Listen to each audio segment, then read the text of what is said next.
សួស្តីអ្នកទាំងអស់គ្នាថ្ងៃនេះមកថាក្តាមសេះញ៉ាំសម្រាប់អាហារថ្ងៃត្រង់ណាបងប្អូនឥឡូវនេះខ្ញុំចាប់ផ្ដើមរៀបចំចម្អិនហើយរសជាតិបែបណាចាំសូមតាមដាននៅចុងវីដេអូទាំងអស់គ្នាណាបងប្អូនតែសម្រាប់ថ្ងៃនេះផងដែរខ្ញុំមុននឹងធ្វើ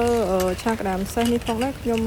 ទៅទិញទុរេនញ៉ាំសិនដោយសារតែគ្មានទុរេនញ៉ាំពេកណាគូខានញ៉ាំចង់មួយខែបងប្អូនហើយចង់ភ្លេចរសជាតិហើយសំខាន់ខែនេះខែជាខែរដូវកាលទុរេនអញ្ចឹងយើងត្រូវញ៉ាំមិនបានព្រោះតើយើងផុតខែទុរេនលេងបានញ៉ាំហើយបងប្អូនអញ្ចឹងក៏មកទិញទុរេនញ៉ាំ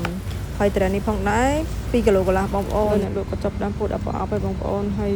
សាច់គេនឹងលឿងតែម្ដងហើយខ្ញុំឈរមើលគាត់ពុះបដាឥឡូវចាប់ដើមសូត្រទឹកមាត់ហើយឃ្លានខ្លាំងមែនទែនបងឲ្យឆាប់ដល់ផ្ទះអាចបានញ៉ាំទុរេនភ្លាមមកហើយខ្ញុំធ្វើការទូទាត់លុយឲ្យគាត់ហើយខ្ញុំប្រញាប់មកផ្ទះវិញញ៉ាំភ្លាមហ្មងអញ្ចឹងរួចដល់អស់ហើយក៏ទូទាត់លុយឲ្យគេហើយក៏ត្រឡប់មកដល់ផ្ទះក៏សាកញ៉ាំម្នាក់មួយអញ្ចឹងទៅណាក្មួយខ្ញុំក៏ចូលចិត្តញ៉ាំណាបងប្អូនអញ្ចឹងខ្ញុំក៏ញ៉ាំមកខ្លាត់ផងដែរហើយឥឡូវនេះយើងចាប់ផ្ដើមធ្វើសម្អាតក្តាមសេះរបស់យើងអញ្ចឹងខ្ញុំមុននឹងនេះខ្ញុំត្រូវលាងទឹកឲ្យស្អាតសិនហើយរុះជាមួយនឹងដែកលាងចានណាបងប្អូនអញ្ចឹងបងប្អូនយកច្រាស់លាងក៏បានអីក៏បានយកមកដោះសម្អាតឲ្យជ្រះក្អែលរបស់ក្តាមអញ្ចឹងណាបងប្អូនអញ្ចឹងខ្ញុំធ្វើការដោះលាងឲ្យស្អាតហើយធ្វើការបកសបកវាអញ្ចឹងណាដើម្បីយើងលាងខាងក្នុងវាជំរះឲ្យស្អាតក្តាមនោះមានពងដែរណាបងប្អូនបើសិនជាអ្នកណាក៏ចេះញ៉ាំយើងអាចទុកបានប៉ុន្តែសម្រាប់ខ្ញុំអត់ចេះញ៉ាំពងទេអញ្ចឹងខ្ញុំមិនដឹងថាត្រូវយកពងនេះទេអញ្ចឹងខ្ញុំត្រូវដកចេញដោយសារតែខ្ញុំអត់ចេះញ៉ាំអញ្ចឹងក្តាមយើងលាងសម្អាតហើយរួចរាល់អញ្ចឹងខ្ញុំក៏ចាប់ផ្ដើមទៅដាំខ្ទឹមដើម្បីធ្វើការចម្អិនអញ្ចឹងខ្ញុំចាំខ្ទឹមចាំអញ្ចឹងទៅហើយបន្ទាប់មកខ្ញុំខ្ញុំហាន់ខ្ទឹមរួចរាល់ហើយខ្ញុំក៏ចាប់ផ្ដើមហាន់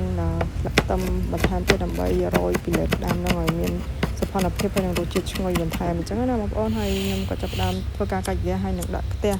បន្ទាប់ពីធ្វើការដាក់ខ្ទះហើយយើងក៏ចាប់ផ្ដើមដាក់ចាក់ខ្លាញ់កន្លះខ្លាញ់ឲ្យក្តៅហើយក៏ដាក់ខ្ទឹមសចូលបន្ទាប់ពីខ្ទឹមសរបស់យើងឡើងក្រហមមកយើងក៏ចាប់ផ្ដើមដាក់ប្រេងខ្យងស្ករអំបិលប៊ីចេងទឹកត្រីនិងម្សៅរ៉ូទីបន្ថែមរសជាតិឲ្យកាន់តែឆ្ងាញ់យើងកូរគ្រឿងឲ្យសព្វអស់ហើយឥឡូវយើងចាប់ផ្ដើមចាក់សាច់ក្តាមរបស់យើងចូលអញ្ចឹងណាឥឡូវយើងចាប់ផ្ដើមរងាស់ក្តាមនឹងឲ្យឆ្អិនអញ្ចឹងតែឥឡូវដូចជាខ្វះទឹកហើយបងប្អូននិយាយរឿងទឹកអស់ហើយអញ្ចឹងខ្ញុំធ្វើការថែមទឹកបន្ថែមដើម្បីខ្ញុំធ្វើការរងាស់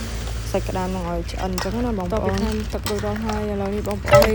ខាងក្រៅដោយសារថ្ងៃនេះខ្ញុំជាថ្ងៃអាទិត្យអញ្ចឹងខ្ញុំបោកក្អៅអញ្ចឹងទៅដល់ពេលឥឡូវមេឃ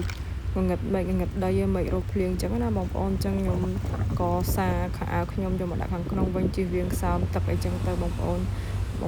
មើលខាងក្រៅងឹតខ្លាំងមែនទែនហើយឥឡូវយើងត្រឡប់មកឆាក្តាមរបស់យើងតអញ្ចឹងណាបងប្អូនឥឡូវឆាក្តាមរបស់យើងចាប់ផ្ដើមឆ្អិនបដាហើយបងប្អូនហើយយើងក៏ធ្វើការភ្លក់រសជាតិបែបណាស្ទើរគ្រឿងអីយើងថែមតាមនឹងអញ្ចឹងណាបងប្អូនហើយបន្ទាប់ពីយើងថែមតាមនឹងហើយឥឡូវនេះយើងចាប់ផ្ដើមរោយស្លឹកខ្ទឹមពីលើនឹងដើម្បីឲ្យវាមានសោភ័ណភាពហើយនឹងរសជាតិឈ្ងុយបន្ថែមអញ្ចឹងបន្ទាប់ពីយើងធ្វើការរយហើយយើងក៏ធ្វើការដាក់ចាក់ចូលក្នុងចានដើម្បីយើងធ្វើការញ៉ាំអញ្ចឹងណាបងប្អូនឥឡូវក្តាមរបស់យើងឆ្អិនជាស្ថាពរហើយអញ្ចឹងរសជាតិបែបណាសូមរងចាំភ្លក់ទាំងអស់គ្នាបងប្អូនអញ្ចឹងមកក្តាមរបស់ខ្ញុំបន្ទាប់ពីខ្ញុំឆារួចហើយមើលឲ្យម៉ានលើម៉ានបងប្អូនមិនតំណងជួយខមមិនខាងក្រោមផងបងប្អូនថ្ងៃហ្នឹងគឺខ្ញុំញ៉ាំជាមួយនឹងក្មួយរបស់ខ្ញុំអញ្ចឹងណាបងប្អូនសួរអូនពូមីងថ្ងៃនេះអូនមកញ៉ាំក្តាមសមុទ្រអូនពូមីងញ៉ាំដែរអត់